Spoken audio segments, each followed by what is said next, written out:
compte de l'autre.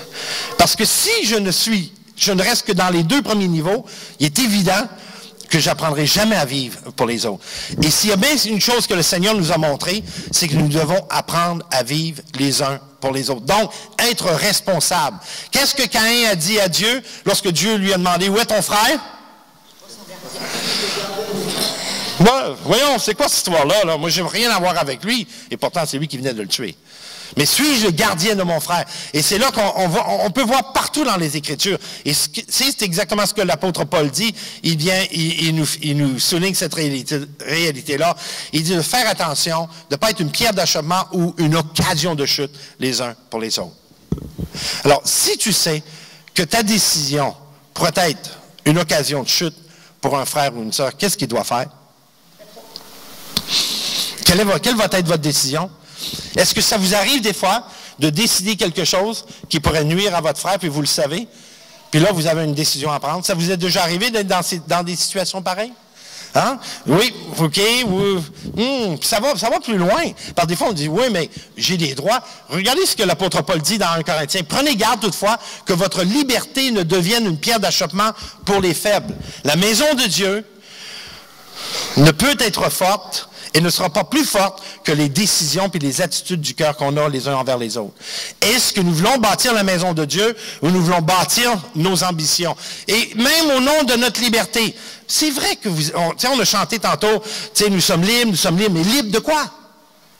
Libres de faire ce qu'on veut? Non, non, non. L'apôtre Paul, c'est libre de faire la volonté de Dieu. Libre de marcher selon le cœur de Dieu. C'est ça que Dieu veut. Amen. Et si j'ai cette attitude de cœur-là, tout ce que je vais décider va être teinté justement de cette réalité-là. Oui, j'ai des droits. Oui, j'ai une liberté en Christ. Oui, j'ai des choses qui sont légitimes. Mais même lorsque quelque chose est légitime, qu'est-ce qui est mieux? Que tu obtiennes ce que tu veux ou que ton frère grandisse ou soit même sauvé de trébucher par rapport à ta décision? Wow! Avez-vous ce genre de maturité, là, Église? Que vous êtes prêts à vous priver de vous-même, de tout ce que vous avez, afin que celui qui est à côté de vous grandisse? Lorsque je vois une maman donner naissance à un bébé, je vois le miracle. Je vois le miracle, c'est incroyable. Puis comme grand-père, de ce temps-ci, je suis en admiration de comment Dieu a créé les choses. J'ai jamais vu ma fille avoir autant de bonnes intentions, puis d'être autant intentionnée envers son petit bébé. Des heures et des heures. Puis là, elle était en train de réaliser. Puis elle le partageait. Mais j'ai plus de vie. C'est sa vie, c'est ma vie. Sa vie, c'est ma vie. Est-ce que la vie de votre personne qui est à côté de vous, c'est votre vie? C'est la même attitude. Et je me posais une question, parce que lorsque j'étais dans des périodes d'ajustement avec ma fille, je me posais souvent la question, mais comment est-ce qu'elle va prendre ça un jour de devenir mère? Parce que je sais qu'elle voulait se marier, puis avoir des enfants, mais mais il y a des choses que tu ne peux pas enseigner que par des mots. Il faut que la vie te l'enseigne. Et c'est extraordinaire de voir comment est-ce qu'elle est devenue si peu égoïste envers son enfant. J'en vois vraiment pas. Mais pas du tout. Puis je la vois généreuse, le temps, l'amour, peu importe, on donne, on en prend soin. Elle fait exactement, elle est responsable envers un être qui lui a été prêté. Ce petit bébé-là lui a été prêté. Quand va-t-on cesser de prendre pour acquis les gens qui sont à côté de nous?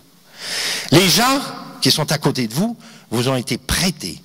Et Dieu vous rend redevable et responsable envers eux. Votre femme vous a été prêtée, votre époux vous a été prêté, vos enfants vous ont été prêtés. Amen. Vos frères et vos sœurs vous ont été prêtés. Prêtés pourquoi? Pour les bâtir dans le royaume de Dieu. Amen. Maintenant, écoutez. Nous sommes sous la grâce de Dieu et des erreurs, on va en faire. J'en fais, vous en faites. Donc, la question n'est pas là.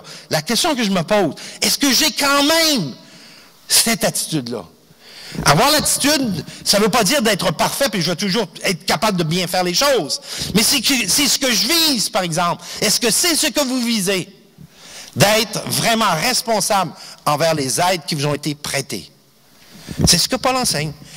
Il dit, voyons, pas pour la nourriture, pas des choses banales comme ça, pour les convoitises de ce monde, tu vas délaisser ta responsabilité envers ton frère et ta sœur. Caïn et Abel, c'est l'exemple extrême. C'est l'exemple extrême, l'horreur extrême. Tellement qu'il ne voulait pas être responsable, redevable envers Dieu vis-à-vis de son frère, mais responsable envers lui, il l'a tué. Il l'a tué. Il l'a détruit. Il a détruit quelque chose qui était si beau, un frère. Un frère tue un frère. Wow! Vous avez vu ce qui s'est passé à Boston? C'est l'horreur. Pourquoi? Depuis quand est-ce que nos ambitions peuvent nous conduire à faire des horreurs, comme on a vu? Ça, c'est encore une fois l'extrême. Et vous ne ferez jamais cela. Mais nous ne visons pas, comment je dis, nos buts ne sont pas humains, nos buts sont célestes. Donc, Christ est l'exemple parfait de ce que nous devons être et ce que nous devons avoir comme attitude du cœur. Amen. Vous ne pouvez pas changer le passé, mais vous pouvez changer votre attitude. Amen? Ah, dites-moi un bon amen. Vous êtes fâché contre moi?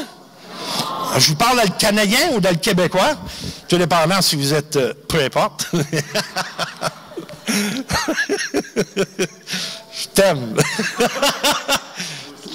T'es un homme sage. Merci, j'apprécie que tu me dis que tu m'aimes. À moins qu'on prenne vraiment à cœur de prendre soin les uns des autres, on va toujours en trouver des erreurs chez l'un, chez l'autre, des différends, on va trouver des raisons. Des raisons. Mais devant Dieu, ça ne tient pas. Des raisons humaines. Mais Dieu dit, si l'amour de Christ est en nous, l'amour de Christ est bien plus puissant que nos différends. Et c'est là l'acceptation de l'autre. Hein? On parle de la redevabilité, de la responsabilité des gens envers les autres. Il dit, prenez garde toutefois que votre liberté ne devienne une pierre d'achoppement pour les faibles. Alors, c'est là où ce que l'apôtre Paul nous parle justement d'avoir ce cœur-là, d'une attitude qui va bâtir la maison de Dieu. Est-ce qu'on veut avoir cette attitude-là de bâtir la maison de Dieu? Amen. Je me suis aperçu que être un berger, c'est un peu comme être une mère qui prend soin de ses enfants puis que les besoins sont nombreux. Amen. Je sais que les mères comprennent encore plus ce que je veux dire parce que combien de fois j'ai vu le miracle de la naissance dans le cœur de la mère. Pas juste de l'avoir porté puis de l'avoir mis au monde, mais une fois qu'il est au monde, tu t'aperçois que le dicton qui dit « Maman un jour, maman toujours », c'est vrai en pas pour rire.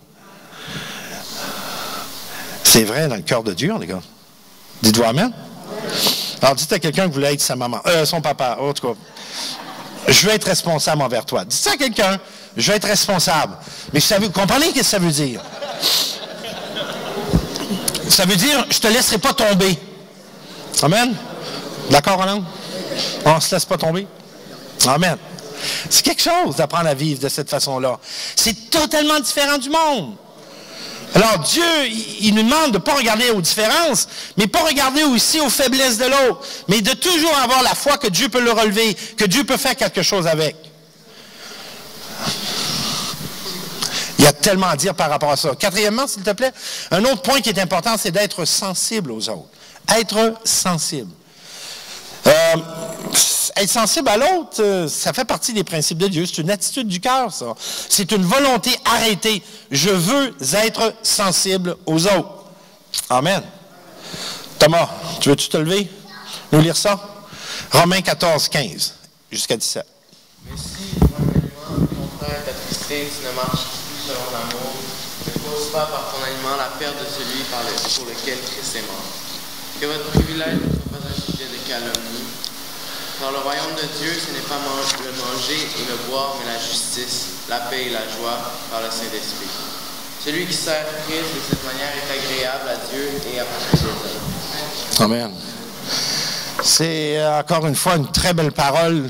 Paul veut bâtir, passe un bâtisseur. Mais il est conscient que pour bâtir, ça commence dans le cœur. Ça commence dans l'attitude du cœur. Parce que, comme j'ai dit, on ne peut pas tout contrôler. Mais on peut être garant de nos intentions, par exemple, de nos cœurs, de notre attitude. Alors, il dit bien, il dit, mais si, pour un aliment, ton frère est attristé.